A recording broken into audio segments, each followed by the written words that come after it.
अस्सलाम वालेकुम व्यूवर्स। आज जो रेसिपी मैं आपके साथ शेयर कर रही हूँ, चावल और गुड़ की पिनियाँ। तो व्यूवर्स, जब नए चावल आते हैं तो नए चावलों की आमद पर ये रेसिपी पाकिस्तान के तकरीबन सभी घरों में बनाई और खाई जाती है बहुत शौक़ के साथ। तो बहुत से तरीके हैं इनको बनाने के, लेकिन जो तरीका मैं आपके साथ शेयर करूँगी तो इंशाल्लाह ताला 100% परफेक्ट तरीका है और बहुत ही मज़ेदार ये पिनियाँ बन के तैयार होंगी। बहुत ही टेस्टी लगती हैं ये और बहुत ही लो बजट में मैं आपको बनाना सिखाऊंगी। तो चलिए हम देख लेते हैं कि ये मज़ेदार सी चावल और गुड़ की पिनियाँ किस तरह से बन के तैयार होंगी। तो चावल की पिनियाँ बनाने के लिए सबसे पहले मैंने एक कढ़ाई ली है, इसे मैंने गर्म कर लिया है चूल्हे पे रख के। और ये देखिए, ये मैंने लिया है 1 किलो चावल का आटा। अब ये चावल का आटा कैसे तैयार किया है ये मैं आपको साथ साथ बताती जाती हूँ। लेकिन अब सबसे पहले इस चावल के आटे को हमने करना है ड्राई रोस्ट, यानी इस गर्म कढ़ाई के अंदर हम डाल देंगे 1 किलो चावल का आटा और चम्मच चलाते हुए इसे हम मुसलसल ड्राई रोस्ट करेंगे 2 मिनट तक।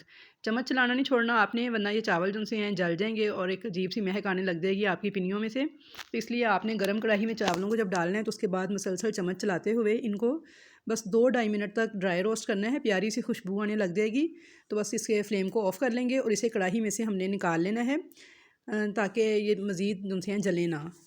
चलें, जब तक हमारा आटा जो है ड्राई रोस्ट हो रहा है मैं आपको बता दूं कि आटा तैयार कैसे करना है। तो जब नए चावल आते हैं तो नए चावलों के अंदर कुछ नमी के असरात होते हैं थोड़े, इसीलिए हम इनको ड्राई रोस्ट कर रहे हैं क्योंकि इन पिनियों को हमने 1 से 2 महीने तक चलाना होता है। तो अगर इसके अंदर नमी के असरात होंगे तो फिर इनको फंगस लग जाएगी। तो इसलिए अगर आप चाहते हैं कि 1 से 2 महीने तक आपकी पिनियाँ ख़राब ना हो, इन पर कोई फंगस वगैरह ना लगे, तो फिर आपने इसे ड्राई रोस्ट ज़रूर करना है। तो चावल जिनसे नए हैं उनको आपने पहले धो लेना अच्छे तरीके से। धोने के बाद आपने फ़ौरन से उनको स्ट्रेनर में डाल के उनका सारा पानी निकाल देना है और उनको आपने किसी भी सूती कपड़े पे फैला के धूप में खुशक कर लें। और अगर धूप वगैरह ना लग रही हो, जैसे धुंधे वगैरह पड़ती हैं सर्दियों में, तो फिर इसे पंखे के नीचे खुशक कर लें। 3 से 4 दिन लगेंगे तो ये चावल बहुत अच्छी तरह से ड्राई हो जाएंगे। तो उसके बाद आप चाहें तो इनको मशीन पर भेज के पिसवा लें या फिर घर में आप इसे ग्राइंडर के जार में भी पीस सकते हैं। लेकिन आपने मशीन वाले को बताना है कि हमने इसके चावल की पिनियाँ बनानी है, तो लिहाजा आटा बहुत ज़्यादा बारीक ना करे, थोड़ा सा इसका आटा जो सा मोटा होता है। तो ये आपको मैंने बता दिया आटा बनाने का तरीका। इसी तरह मैंने भी चावलों को पहले धोया था, फिर खुशक किया था और उसके बाद मैंने इनको पीस लिया था घर पे ही ग्राइंडर के जार में डाल के। तो यहाँ पे देखिए चावल जो से है ना वो मेरे ड्राई रोस्ट हो गए हैं, यानी तकरीबन 2.5 मिनट हो गए हैं मुझे मुसलसल चम्मच चलाते हुए। बिल्कुल लो फ्लेम के ऊपर आपने इनको ड्राई रोस्ट करना है। और कढ़ाई मैंने पहले अच्छी से गर्म की थी, फिर मैंने चावल डाले थे। तो अब मैं इनको उतार लूँगी। तो यहाँ पे मैंने फ्लेम ऑफ़ कर दिया है, लेकिन चम्मच में इसमें मुसलसल चला रही हूँ क्योंकि मैंने चावलों को कढ़ाई से नहीं निकालना, तो इसलिए चम्मच चलाते जाएंगे ताकि चावल जले ना हमारे, क्योंकि कढ़ाई बहुत ज़्यादा गर्म थी। और अब देखिए बिल्कुल लाइट सा फ्लेम जो सा है उसके ऊपर एक दूसरी कढ़ाई रख देंगे। फ्लेम बहुत तेज़ नहीं करना, बस लो फ्लेम के ऊपर ही। इसके अंदर हम 1 कप पानी ऐड करेंगे क्योंकि अब हमने इन पिनियों को बनाने के लिए इनकी चाशनी तैयार करनी है। तो उसके लिए आपने बस 1 कप पानी डालना है और इसके अंदर आधा किलो गुड़ लेंगे।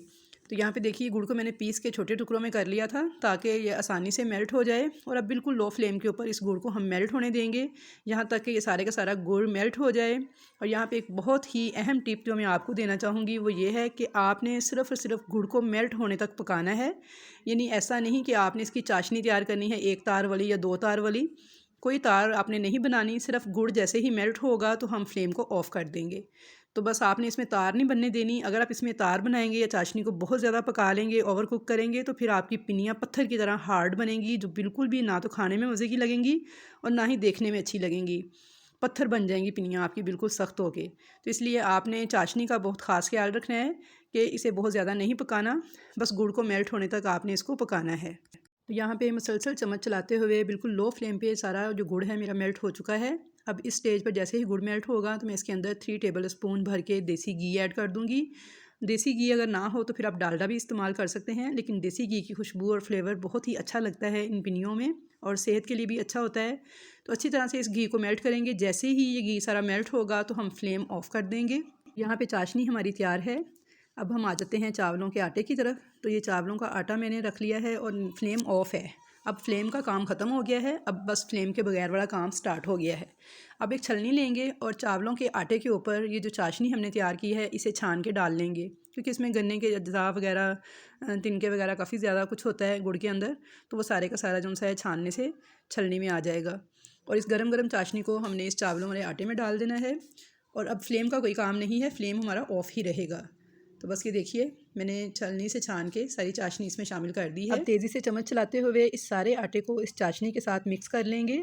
गरम गरम ही हमें ये पिनियाँ तैयार करनी है, क्योंकि अगर ये मटीरियल ठंडा हो जाएगा तो फिर इसकी पिनियाँ नहीं बन पाएंगी, यानी इसकी शेप नहीं बनेगी फिर। तो इसलिए आपने बस जल्दी जल्दी से ये काम निपटाना है। मिक्स कर लिया है आटे को मैंने, और इसके अंदर मैंने ड्राई फ्रूट्स डाल दिए हैं, जिनमें मूंगफली है, नारियल है कटा हुआ, किशमिश है। जो भी आप इसमें डालना चाहते हैं खुश्क मेवाजात वो ऐड कर सकते हैं अपनी पसंद के मुताबिक, अपनी चॉइस के मुताबिक। लेकिन ज़्यादातर इसके अंदर किशमिश, नारियल और मूंगफली ही मज़े की लगती है। तो ये सारी चीज़ें डालने के बाद अब मैं इसकी अच्छे से मिक्सिंग कर लूँगी, ताकि सारे के सारे ड्राई फ्रूट्स भी अच्छे से इनमें मिक्स हो जाएँ। तो यहाँ पे मैंने मिक्सिंग बहुत अच्छे तरीके से कर ली थी। अब जल्दी जल्दी बस हाथों को थोड़ा सा ऑयल लगाएंगे और इस तरह से थोड़ा थोड़ा मटेरियल हाथ में लेके तो मुनासिब से साइज़ की पिनियाँ तैयार कर लेंगे। मैं सिर्फ 1 किलो आटे की तैयार कर रही हूँ, तो फिर भी माशाल्लाह से ये काफ़ी ज़्यादा तैयार हो गई हैं। लेकिन अगर आपकी ज़्यादा हों, आप 2 किलो 3 किलो आटे की बना रहे हैं, तो फिर आप अकेले नहीं बल्कि साथ किसी की हेल्प लीजिएगा, क्योंकि अगर ये मटीरियल ठंडा हो गया तो फिर इसकी पिनियाँ बनानी बहुत मुश्किल हो जाएंगी। तो यहाँ पे देख सकते हैं व्यूअर्स के 1 किलो आटे से हमारी 1.5 सारी पिनियाँ बन के तैयार हो चुकी हैं। अभी क्योंकि ये गीली गीली हैं तो इसलिए इनको थोड़े फासले पे रखेंगे। जब ये खुश्क हो जाएंगी तो फिर आप इनको किसी भी एयर टाइट कंटेनर में डाल के 1 से 2 महीने तक सेव कर सकते हैं। बस इनको गीला हाथ मत लगाइएगा और नमी से बचाइएगा। चावल को अच्छी तरह से उसकी बुनाई कर लीजिएगा, और चाशनी को जैसे मैंने बताया है उस तरीके से पकाएंगे तो इंशाल्लाह ताला 1 से 2 महीने तक ये पिनियाँ बिल्कुल ठीक रहेंगी। अब मैं आपको एक तोड़ के दिखाती हूँ। अभी ये ताज़ा ताज़ा तैयार हुई हैं, तो थोड़ी नरम है, ये देख सकते हैं आप। लेकिन जैसे ही इसे 2 से 3 घंटे गुजरेंगे ये थोड़ी सी यानी खुश्क हो जाएंगी और थोड़ी सी हार्ड हो जाएंगी। बहुत ज़्यादा नहीं, लेकिन कुछ हार्ड हो जाएंगी। तो बस आपने चाशनी का भरपूर ख्याल रखना है कि उसे बहुत ज़्यादा नहीं पकाना, और चावलों की बुनाई का ख्याल करना है। तो आई होप व्यूअर्स कि आपको मेरी आज की ये रेसिपी पसंद आएगी। रेसिपी पसंद आए तो इसे ज़रूर बच्चों को बनाकर दें। 1 किलो चावल के आटे से माशाल्लाह से काफ़ी ज़्यादा पिनियाँ तैयार हो जाती हैं। तो वीडियो पसंद आए तो लाइक और शेयर करें। चैनल पर नए हैं तो चैनल को सब्सक्राइब भी कर लें, और इंशाल्लाह ताला मिलूँगी नेक्स्ट नई अच्छी अच्छी वीडियोज़ के साथ। तब तक के लिए अल्लाह हाफिज़।